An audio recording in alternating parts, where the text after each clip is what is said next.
اور پھر یہ ہے کہ جو باتیں جو لوگ ابھی سٹوریوں کی شکلوں میں بیان کر کے جو لوگ اس سے ہمدردی رکھتے ہیں یا جو اس قتل پہ برہم ہیں، ان کو نیوٹرلائز کرنے کی جو کوششیں ہو رہی ہیں وہ عمومی طور پر اس کے عقیدے کے سوال کو اٹھاتے ہیں۔ مسئلہ یہ ہے کہ من ربوں کا من دینوں کا یہ سوال جو ہے وہ فرد نے دینا ہے۔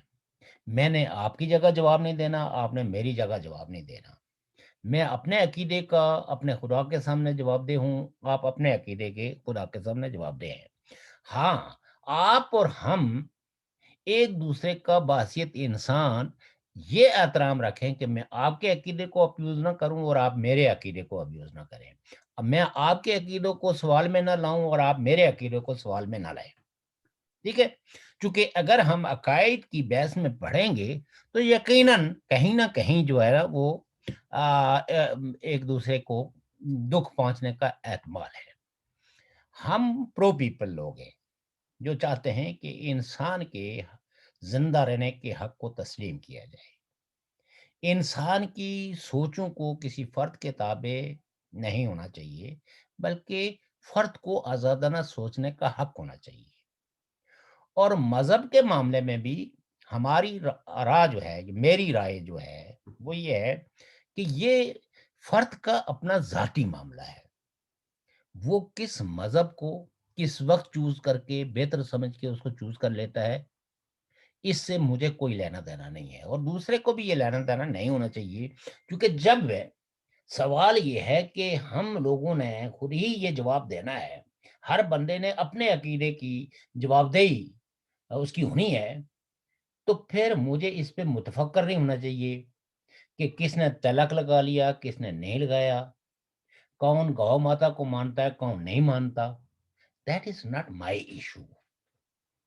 یہ جو لوگ جو ہے اپنا اپنا عقیدہ ایک دوسرے پہ تھوپنے کی کوشش کرتے ہیں، چونکہ یہ سرمایہ دارانہ دنیا، جاگیردارانہ دنیا کے اندر جو ہے نا یعنی ایک ملکیت کا تصور ہمارے جو مذہبی رہنما ہیں وہ لیتے ہیں، اور وہ یہ سمجھتے ہیں کہ جو مسلم ریا ہے یہ ان کی ملکیت ہے، لہٰذا اس ملکیت سے ان کو کوئی حق نہیں ہے کہ وہ باہر جا سکے، جبکہ خدا نے یہ کہا کہ میں اس پر قادر ہوں۔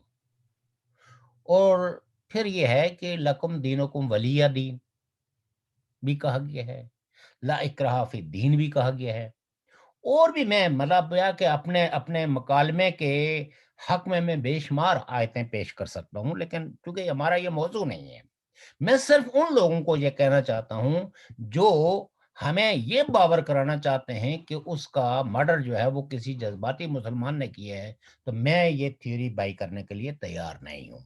میں یہ ماننے کے لیے تیار نہیں ہوں کہ عقیدے کی اختلاف کی بنیاد پہ ڈاکٹر غلام عباس کا قتل ہوا ہے، چونکہ عقیدے کے اختلاف کی بنیاد پہ ہم ایک دوسرے کے آمنے سامنے، مجھے چھپ کے وار کرنے کی، یہ جو چھپ کے وار کرنے کا طریقہ واردات ہے، یہ کام ہمیشہ وہ لوگ کرتے ہیں جو بھاری برکم لاؤڈ آواز کو، اختلاف رائے کو نہیں چاہتے کہ سوسائٹی میں وہ آگے بڑھے، کیونکہ جو ریاستیں کمزور ہوتی ہیں تو وہ ریاستیں ہمیشہ یہ کوشش کرتی ہیں کہ لوگ چپ رہیں، وہ اپنے حق کی بات نہ کریں، اپنی شناخت کی بات نہ کریں، اپنے ریاست کے ساتھ اپنے رشتے کو نہ جوڑے، خاص کر کے پاکستان کے حکمرانوں کی اسٹیبلشمنٹ کی یہ پالیسی رہی ہے، اور یہی وجہ ہے کہ ہزاروں بلوچ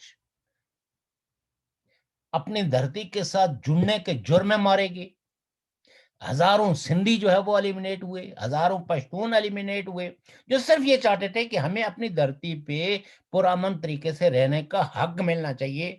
تو یہ کہ آپ نے اپنی دھرتی کیوں کہا، اس جرم میں وہ مارے گئے۔ اور عقیدوں کے اختلاف پہ اسٹیبلشمنٹ نے ہمیشہ اپنے لیے ایک سپیس رکھا اور لڑائی جھگڑے اس بنیاد پہ بھی کروائے، لیکن ہماری مذہبی پارٹیوں کو بہرحال آپ یہ ایک دہت دیں گے کہ باوجود ریاست کے دباؤ کے